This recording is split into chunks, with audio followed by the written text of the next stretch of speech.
नमस्ते, मैं मयूर आप सभी का स्वागत करती हूँ मेरे रेकी के चैनल में जिसका नाम है एन्चेंटेड डिवाइन। और आज हम बात करेंगे उपाय एंड टोटकेज फॉर कॉम्पिटिटिव एग्ज़ाम्स। हमारे देश में कॉम्पिटिटिव एग्ज़ाम में पास होना काइंड ऑफ अ जैकपॉट ही है, बिकॉज इतने लाखों बच्चे अप्लाई करते हैं और सीट्स बहुत कम होते हैं। तो क्या करें ताकि हम जो पहले अटैम्प्ट में इन सब चीज़ों को क्लियर कर पाए। तो एटलीस्ट फर्स्ट नहीं तो सेकेंड या तीसरे अटैम्प्ट में तो आपका नंबर आना ही चाहिए। तो उसके लिए कुछ उपाय मैं आपको यहाँ पे बता रही हूँ। सबसे पहले आपको क्या करना है कि आपको डिटरमाइंड होना है कि मुझे ये करना ही करना है। बिकॉज अगर कहीं भी थोड़ा सेल्फ डाउट आ गया ना कि मैं कर पाऊँगी, कर पाऊँगा, पता नहीं मेरा होगा नहीं होगा, मतलब आप नेगेटिविटी को अट्रैक्ट कर रहे हो। तो सबसे पहले आपको ये दिमाग में रखना है कि मुझे ये कैसे भी और किसी भी हाल में मुझे इसको क्लियर करना है। पॉइंट नंबर 1, आपको ये भी करना है कि उसके साथ पॉजिटिव अफर्मेशंस देने हैं। बिकॉज देखिए, इंसान है, कभी ना कभी हम थोड़े से हमारी एनर्जी स्लो हो जाती है, हमारा ऑरा डिस्टॉर्ट हो जाता है, तब हमें पढ़ाई करने का मन नहीं करता है।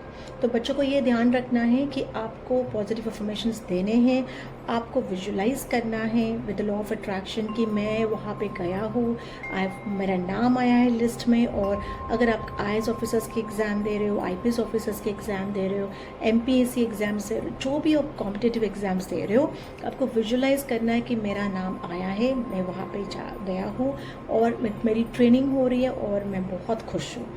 आपको ये पॉजिटिव अफर्मेशन डेली करना है, नो मैटर वॉट। एक दिन में आपको उसको छोड़ना नहीं है, ठीक है।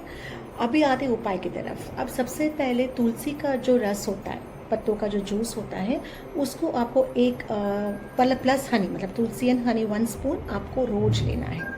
जब तक आपके एग्ज़ाम चल रहे तब तक आपको लेना है।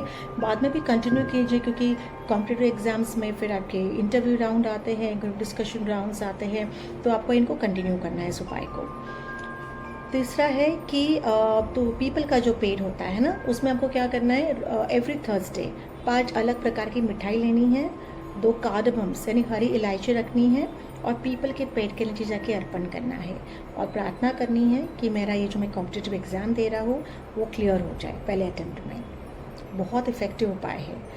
इसके बाद आपको सरस्वती यंत्र आता है, तो सरस्वती यंत्र की स्थापना आप जहाँ पे जिस कमरे में पढ़ाई करते हो या बच्चे पढ़ाई करते हैं, उनके उस कमरे में आपको वहाँ पे स्थापना करना है।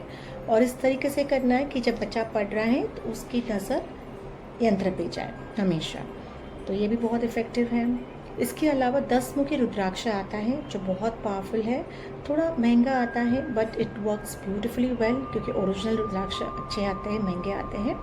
तो आपको ये 10 मुखी रुद्राक्ष आप चांदी की कैप बना के स्टूडेंट के गले में डाल सकते हो, तो ये भी बहुत इफ़ेक्टिव रहता है। इसके अलावा अगर आपको लगता है कि बच्चा फोकस में इश्यूज़ है या कंसंट्रेशन में इशू है, तो आपको राम नाम का जाप करना है। यस, श्री राम जी का जाप करना है। राम श्री राम जय जय राम, श्री राम जय जय राम।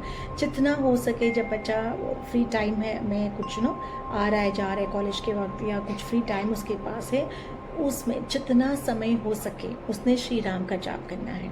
उससे क्या होगा, उसकी जो चक्रास है ना वो बैलेंस्ड हो जाएंगे। बिकॉज हम अभी बच्चों को 7 चक्र मेडिटेशन नहीं दे पाएंगे, बिकॉज उनके पास शायद इतना समय ना हो ये सब करने के लिए। तो इसके लिए क्या करना है, राम नाम का जाप करना है ताकि सारे चक्रास उनके बैलेंस्ड हो जाए। और जब चक्रास बैलेंस होते हैं हमारे शरीर के, तो हमारे जो एनर्जीज होती है वो संतुलित होती है। तो ना बच्चा डिस्ट्रैक्ट ज़्यादा हो पाएगा, ना उसके एनर्जीज कभी कम हो पाएंगी, जो भी रहेगा सारा बैलेंस्ड वे में काम करेगा। सो याद रखिएगा, श्री राम को नहीं भूलना है, श्री राम का नाम स्मरण करना है, जितना हो सके उतना वो करे, उसको बहुत अच्छे रिजल्ट्स उसके मिलेंगे।